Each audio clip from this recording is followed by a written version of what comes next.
Vamos a hablar un poco de la utilidad de las pruebas rápidas en Perú y el flujograma ideal, cómo debería ser nuestra aproximación a este tipo de diagnósticos. Entonces, acá hay un estudio muy interesante de la Revista Peruana de Salud Experimental, ¿no?, donde el objetivo fue determinar el rendimiento diagnóstico de una prueba serológica rápida que detectaba anticuerpos, la IgG y la IgM, la prueba rápida, como se conoce, ¿no?, en relación a lo que tenía el RT-PCR, ¿no?, el RT-PCR, que es la prueba molecular, ¿no? Entonces, miren ustedes que acá y bien, porque especifican el tipo de muestra de prueba que se ha utilizado, que es el Biotech, ¿no? Es una prueba de suero plasma de China, ¿no? Entonces, esta prueba, miren ustedes que la mayor parte de pacientes hospitalizados fue una muestra pequeña, era de pacientes varones principalmente, no hubo diferencias en trabajadores de salud y la mayor parte en casos sospechosos eran mujeres, ¿no? Entonces, en base a esto, se encontró que el rendimiento diagnóstico adicional de sumarle la prueba rápida al PCR fue de 56.8, ¿no? Entonces, como les digo, estamos convalidando lo que ya se mencionó de combinar pruebas, ¿no? Y la sensibilidad de la prueba serológica fue de 43.8 y una especificidad de 98.9. O sea, realmente varían, porque cuando uno compra estas pruebas, lo que te reporta la distribuidora es que sí, tienen una sensibilidad de 90%, 95%, ¿no? Pero realmente es útil este tipo de estudios porque realmente te demuestra lo que está pasando en campo, ¿no? Entonces, ya vieron que también es importante ver la sensibilidad analítica, es decir, hacer la correlación con la prueba del PCR y también mirar las semanas. Si en la primera semana fue 50%, en la segunda semana era 70% y la tercera semana ya decae hasta 50%. Entonces, a pesar de que fue una muestra pequeña, pero fue válida en este tipo de pruebas que utilizó el Instituto Nacional de Salud, de todos se procesaron para ver si había falsos positivos con otros virus, por ejemplo, se testearon virus de VIH, hepatitis, por ahí, y solamente una muestra les dio falso positivo de las pruebas rápidas, me estoy refiriendo a dengue, ¿ok? Entonces, esto realmente, bueno, hay que validarlo. Hemos tenido gran parte de pruebas que se han dejado de utilizar por la discordancia de lo que manifiesta el manufacturador y la sensibilidad en campo como se está estudiando, ¿ok?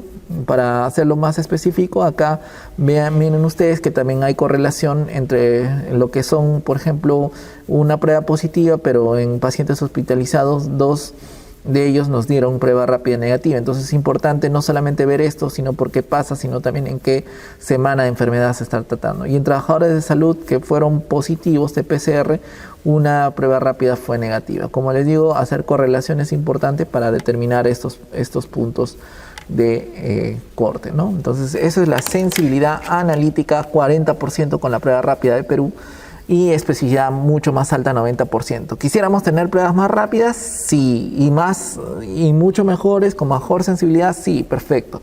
¿Cuál debería ser nuestro flujo desde la emergencia entonces, ¿no?, para que podamos determinar esto? Imagínense, si es que el paciente está sintomático e inician los síntomas, entonces nosotros podríamos tener este algoritmo.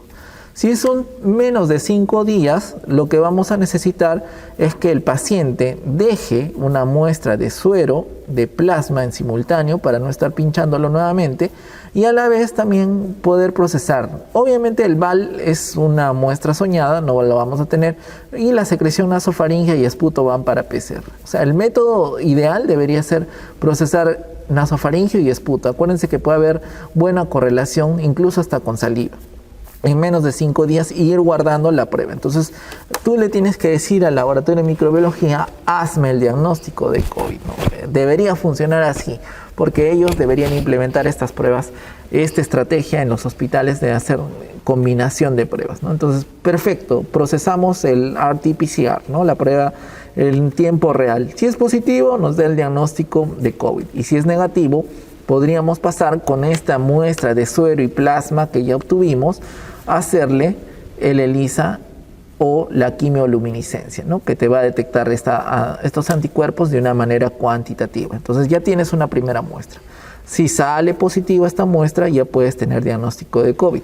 Recuerden que para pacientes severos, como mencionamos, los títulos de anticuerpos podrían elevarse mucho más antes. Y si tenemos posibilidades de detectarlo con una prueba que tiene mucha más sensibilidad, especificidad, valor predictivo positivo, como el CLIA o la quimioluminiscencia, lo ideal sería procesarlo a través de estos métodos, ¿no? Y si es negativo este ensayo, podríamos procesarle nuevamente una prueba del PCR. Repetirle el PCR si es que tu cuadro es clínico, lógicamente es muy acercado a eso, y ver eso, ¿no? O correrle otro panel, porque también pueden haber diferenciales. Hemos tenido grandes cantidades de pacientes que son hospitalizados porque la tomografía, bueno, tiene un compromiso intersticial, el paciente está en insuficiencia respiratoria y lo meten a una sala de COVID. Pero si no tenemos diagnóstico confirmado, obviamente, uno puede presumir, lo estoy metiendo en una sala y puedo infectarlo más bien de COVID. Y nos ha pasado. En el caso del diagnóstico por PCR negativo, prueba rápida negativa, tuvimos algunos pacientes que fueron, por ejemplo, influenza positivo. Entonces es importante en qué momento hacer tu sospecha y ver esto, pedir tal vez la opción de otros paneles moleculares. Nos estamos yendo al mejor de todos los escenarios donde realmente podríamos contar con todo. En una situación de contingencia, en una situación de emergencia, realmente no tenemos nada de esto. Este es primer mundo, pero debería ser el algoritmo nacional de esta manera. Y miren ustedes que si es más de 5 días, igual el mismo algoritmo, se guardan las muestras de esputo, se manda la muestra de secreción nasofaringea de plasma, ¿no? La mayor parte de médicos a veces en la emergencia opta por decir, no, ya solamente prueba rápida, ¿no? Pero y la prueba rápida todavía puede salir negativa, ¿no? Entonces si uno tiene el IgM en esta situación, se guía y ya tienes un diagnóstico de COVID, no solamente el IgM, sino que acá también podríamos tener un IgG en fase inicial, ¿no? Y muchos acá confunden, no, ya es pasada, ¿no? ¿Y por qué solo salió IgG entonces, ¿no? Entonces, y ahorita está con insuficiencia respiratoria, recién está haciendo la infección. Entonces esto es importante determinar. Y si es negativo, ya tuviste la prueba, ya tienes el esputo y la secreción nasofaringea y tienes el resultado rápidamente, en menos de 24 horas, y podrías confirmar si es que tu prueba en suero fue negativa, ¿no? Entonces, como les digo, las pruebas son complementarias y si es negativo el segundo PCR, pues se puede hacer el diagnóstico en una segunda prueba o buscar otros diagnósticos alternativos como paneles moleculares. Entonces, en el paciente sintomático, eso es algo muy importante. Entonces, sumen pruebas diagnósticas, como les digo. Si, por ejemplo, la sensibilidad o la detección en una primera semana con PCR fue de 51.9%, sumando PCR y IgM ELISA, podemos llegar hasta un 98.6%.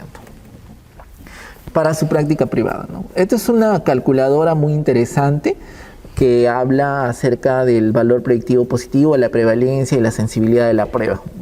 ¿Recuerdan el estudio del INS donde dijimos que la sensibilidad en campo era de 43% y la especificidad es del 98%? Miren ustedes que esto lo he extraído de los datos, por ejemplo, que están acá en Lima y Callao, donde la prevalencia del estudio que hizo CDC nos dice que es 25%. Eso quiere decir que falta un 75% de la población que se contagie, digamos, no más de un 50%, 60% podrías hacer la llamada inmunidad de rebaño. Sin embargo, miren, para pruebas positivas, calculando todo esto nos da un valor predictivo positivo de 87.8. Quiere decir que a aquellos que les salió el resultado positivo con esta prueba rápida que utilizamos, realmente confirma hasta en un 87.8%. Entonces puede haber realmente algo de aproximación, ¿no? Recuerden que estos valores predictivos positivos son afectados directamente por la prevalencia de la enfermedad. Entonces vamos a tener algunas alteraciones. Y si miren un test 2 que tuviese una sensibilidad del 80% y una especificidad del 96%,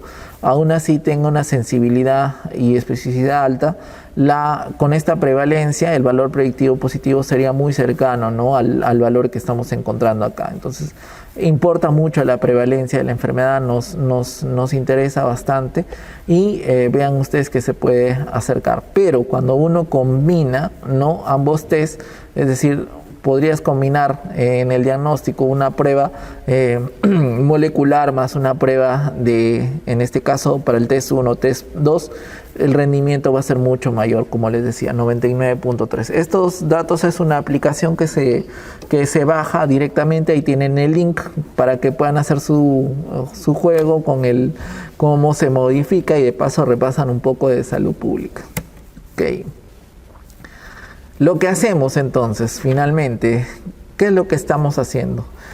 Viene el médico tratante, pide una orden de test, pides una prueba rápida, o pides un PCR, o dices IgM, no lo sé, llamas al laboratorio de microbiología y se acabó tu labor, ¿no? Entonces ya el médico del laboratorio viene y te dice, bueno, me han pedido PCR, me han pedido IgM, y hago mi orden, ¿no? Bonito, le tomamos la muestra y le doy el resultado al médico tratante, ¿no? Entonces eso es lo que se hace acá, pero lastimosamente pues el que viene del laboratorio no sabe en qué semana está, no sabe qué muestra va a tomar, si puede recopilar alguna otra muestra. Idealmente en un centro particular pues esto nos lleva a la catástrofe, ¿no? Porque muchos se guían y el laboratorio tiene que ser guiado también por la decisión de los clínicos. Esto lleva al desastre, ¿ok? ¿Qué deberíamos hacer? Que el médico tratante le pida al laboratorio de microbiología, hazme el diagnóstico de COVID, ¿no? Entonces el encargado va y ya toma el kit de estas pruebas que hemos dicho, hace el test rápido, valora PCR o inmunocromatografía o quimioluminiscencia, y ellos son quienes nos hacen el feedback mucho más temprano y puedes recuperar pacientes así. Entonces, combinación de pruebas es lo mejor que se puede hacer en este tipo de escenarios. Solamente para que vean ustedes acá algunas propuestas de métodos diagnósticos.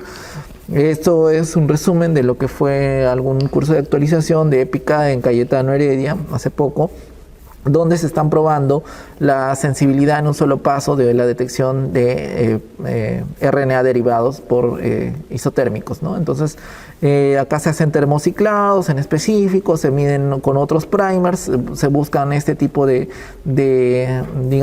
reacciones a través de RNA polimerasa específica, una T7 llamada, y nos dan resultados de alta sensibilidad y alta especificidad, ¿no? Entonces, estas pruebas se van a utilizar, se están haciendo, las LAMPs sobre todo.